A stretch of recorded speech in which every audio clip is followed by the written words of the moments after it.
পুরো সমাজটা চলার কথা কি দিয়ে? কোরআন দিয়ে। এটা কি রাষ্ট্রীয় সংবিধান না? তাবারাকাল্লাযী নাজ্জালাল ফুরকান, রাষ্ট্রের সংবিধানের নাম হলো আল ফুরকান, এই কোরআনুল কারীম। সমস্ত কিছু কোরআন দিয়ে চলবে। এই কোরআনের একামতে দিন কায়েম করতে গিয়েছিল কে? বিশ্ব নবী মুহাম্মদ রাসূলুল্লাহ সাল্লাল্লাহু আলাইহি ওয়াসাল্লাম। আল্লাহর নবী এই একামতে দিন যখন কায়েম করার জন্য মক্কার জমিনে কালেমার দাওয়াত দেয়, কাফের আবু জেহেল ছিল দারুন নাদওয়ার প্রেসিডেন্ট। এই কাফের আবু জেহেল, তার ডান হাত ছিল আবু সুফিয়ান, তার বুদ্ধিজীবী ছিলেন হিসাব বিন আমর, তার প্রধান বিচারপতি ছিল ওয়ালিদ বিন মুগিরা, স্বরাষ্ট্র মন্ত্রী ছিল জুহাইর ইবনে উমাইয়া, তার ধর্মমন্ত্রী ছিল আসাদ ইবনে উমাইয়া, মুক্তার ইবনে আদি। এরা সবাই ছিল আবু জেহেলের দলের লোক। এরা সবাই মিলে আল্লাহর নবীকে মারার জন্য যখন প্রথম কৌশল করেছিল মক্কার জমিনে, আইয়াম কুরুবিকাল্লাযীনা কাফারু লিইসবিতুকা আও ইয়াকতুলুকা আও ইখরিজুকা ওয়া ইয়ামকুরুনা ওয়া ইয়ামকুরুল্লাহ আল্লাহু খায়রুল মাকিরিন। নবী আর স্মরণ করো যখন এই কাফের আবু জেহেলের আপনার বিরুদ্ধে কৌশল ষড়যন্ত্র করলো, আপনাকে বন্দী করেছিল অথবা হত্যা করার ষড়যন্ত্র করলো, আপনাকে নাগরিকত্ব বাতিল করে বের করে দিতে চাইলো, আর আপনার আল্লাহ কাফের আবু জেহেলের বিরুদ্ধে কৌশল করে মক্কা থেকে একটা টান দিয়ে আপনাকে নিয়ে গেলেন, ওই মদিনায় নিয়ে গিয়ে রাষ্ট্র ক্ষমতা আপনাকে দান করলাম। আপনি নবীজি কেন চিন্তা করে? এই কাফের আবু জেহেল এমন একটা ষড়যন্ত্র করল রে মুসলমান, আমার নবীর বিরুদ্ধে 3 নাম্বার আইন যখন পাস করে দিল আবু জেহেল, আইন পাস করার পর আবু জেহেল সিদ্ধান্ত নিলেন নবীর হুজ্জাটা ঘেরাও করা হবে, আর মুহাম্মদকে আর বাঁচিয়ে রাখা যাবে না, যাবে না। মুহাম্মদকে আজকে রাতে আমরা হত্যা করে ফেলব। এই ঘেরাও করে যখন নিয়ে নিলেন, সঙ্গে সঙ্গে আল্লাহ রাব্বুল আলামিন জিবরাইলকে ডেকে বলল, ও জিবরাইল, জলদি করে যা রে যা, আমার নবীর আজকে রাতে আবু জেহেল হত্যা করার ষড়যন্ত্র করেছে, আমার নবীর জানাই দেই। অকুর রব্বির আদখিলনি মুদখালা সিদকি ওয়া আখরিজনি মুখরাজা সিদকি ওয়াজআলনি মিন লাদুনকা সুলতানান নাসীরা। আল্লাহ রাব্বুল আলামিন 17 নম্বর সূরা বনী ইসরাঈলের 80 নম্বর আয়াতে কারিমা নাযিল করে দিল। ওগো নবীজি, আপনার রবের পক্ষ থেকে আজকে আপনি হিজরত করে মদিনার পথে চলে যাবেন রাতের বেলায়। দিনের বেলা আয়াতে কারিমা নাযিল হয়ে গেল। আল্লাহর নবীজি চাদর একটা মুড়ি দিয়ে সিরাতুর রাসূলের মধ্যে এসেছে। হিসাব বিন আমর সিরাত ইবনে হিসাব বর্ণনা করে যায়। আল্লামা ইবনে কাসির রাহমাতুল্লাহ আল বিদায় ওয়ান নিহায়ার মধ্যে বর্ণনা করে যায়, বিশ্ব নবীজি চাদর মুড়ি দিয়ে মুক্তি ঢেকে আবু বকরের বাড়িতে চলে গেলেন। ডেকে বলে, আবু বকর রাত, আজকে রাতে আমাদেরকে হিজরত করে মদিনার পথে চলে যেতে হবে। কাফের আবু জেহেল আজকে রাতে আমাদের বিরুদ্ধে কৌশল এনেছে। আল্লাহর নবীজি এই কথা বলার সঙ্গে সঙ্গে হযরতে আবু বকর,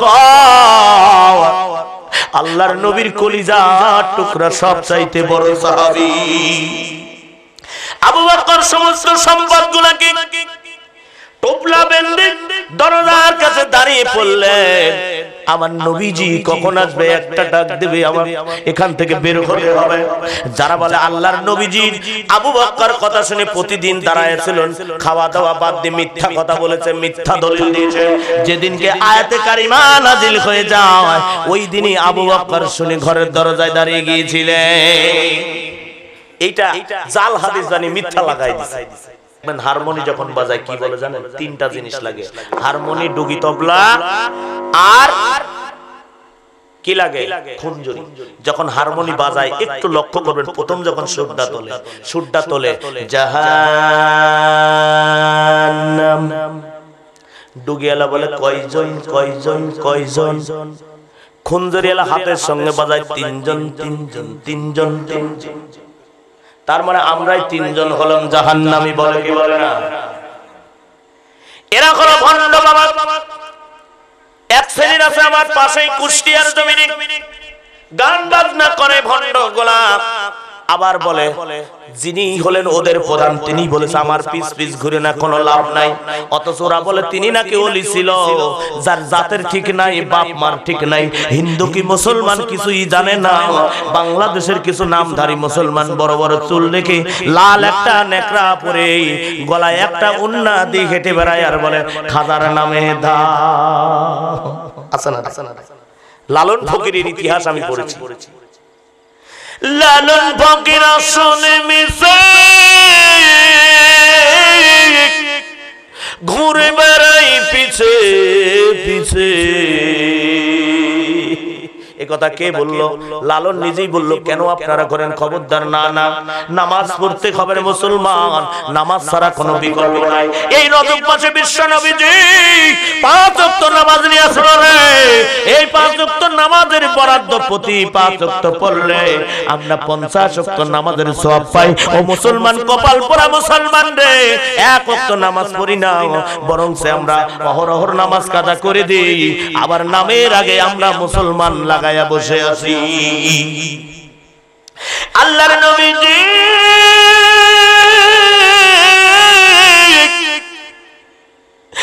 যখন বের হয়ে যাবে রে, এমন সময় জিবরাইল আমার আমিন এসে আবার আয়াত নিয়ে চলে আসলো। জিবরাইল আমিন সূরা ইয়াসিনের 10টা আয়াত নিয়ে চলে আসলো। ইয়াসিন ওয়াল কুরআনিল হাকিম ইন্নাকা লামিনাল মুরসালিন আলা সিরাতিম মুস্তাকিম। আয়াতগুলো নবীজিকে ডেকে বললেন, ইয়া রাসূলুল্লাহ, আপনি শুধু আয়াতে কারিমাগুলো তেলাওয়াত করে এক মুষ্টি মাটি নিয়ে ছেড়ে দেন নবী গো। এইটা ছাড়ার সঙ্গে সঙ্গে কাফেরদের চোখের মধ্যে আমি আল্লাহ ফেলাই দেব।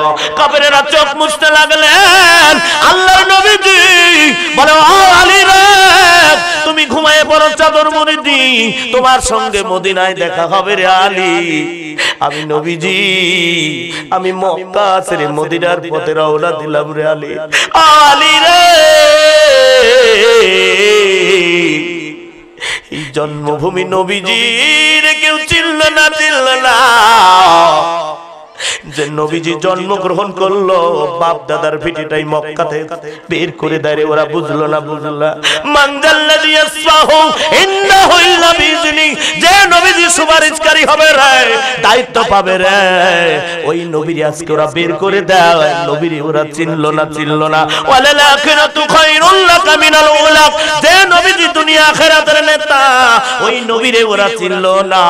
আল্লাহর নবীজি যখন বের হয়ে যায়, আবু বকরের ঘরের দরজা একটা টোকা দেওয়ার সঙ্গে সঙ্গে আমার নবীজি ঘর খুলে বের হয়ে যায়। ডেকে বলে, ইয়া রাসূলুল্লাহ, চলুন না। আল্লাহর নবী ডেকে বলে, আবু বকর, একটা টোকা দিলাম, তুমি ঘরের দরজা খুলে দিলে রাতের বেলা, কারণ কি? ইয়া রাসূলুল্লাহ, আপনি বলেছেন কখন জানি এসে যাবেন, আপনি বলেছেন আজকে হিজরত করতে হবে, এই জন্য আমি সমস্ত সম্পদ নিয়ে দাঁড়ায় আছি। আল্লাহর নবীজি আগে আগে যাও। নবীজি পায়ে হেঁটে যান নাই, এটাও মিথ্যা দলিল দেয় অনেকে। আল্লাহর নবীজি একটা হাদিস নয় রে, 86টার বাইরে অসংখ্য হাদিস আছে, লক্ষ লক্ষ হাদিস রয়েছে, 37,500 হাদিস নিয়ে তোমরা আজকে বাহাজ করো, মারামারি করো। হাজার হাজার হাদিসগুলা কোথায় ফেলে দিলা?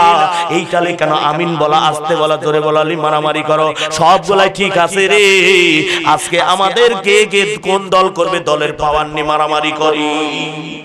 আল্লাহর নবীজি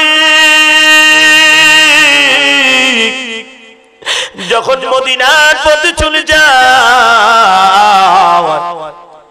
আবু বকর বারবার পিছনের দিকে চায়ে চায়ে যখন দেখতেছে, ডেকে বলে, আবু বকর রে, বুঝেছি তোমার বাড়ির কথা, স্ত্রী সন্তানের কথা মনে পড়েছে।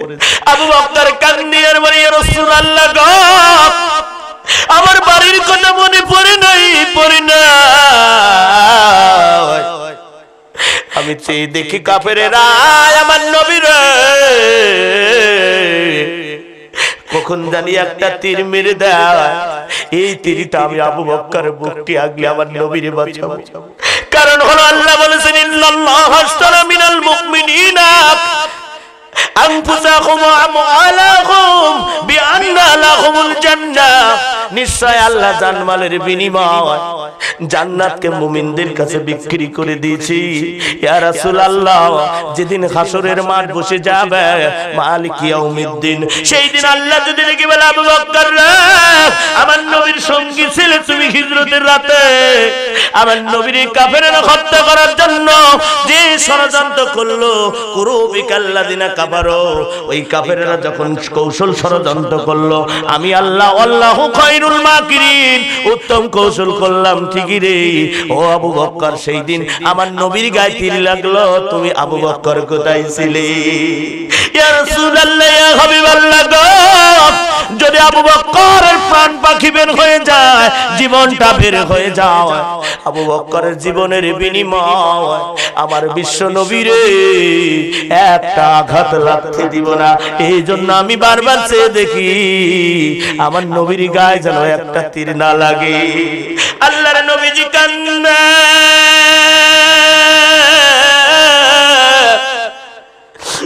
আবু বকর ডেকে বলে ইয়া রাসূলুল্লাহ আপনি কাঁদেন কেন নবীজি?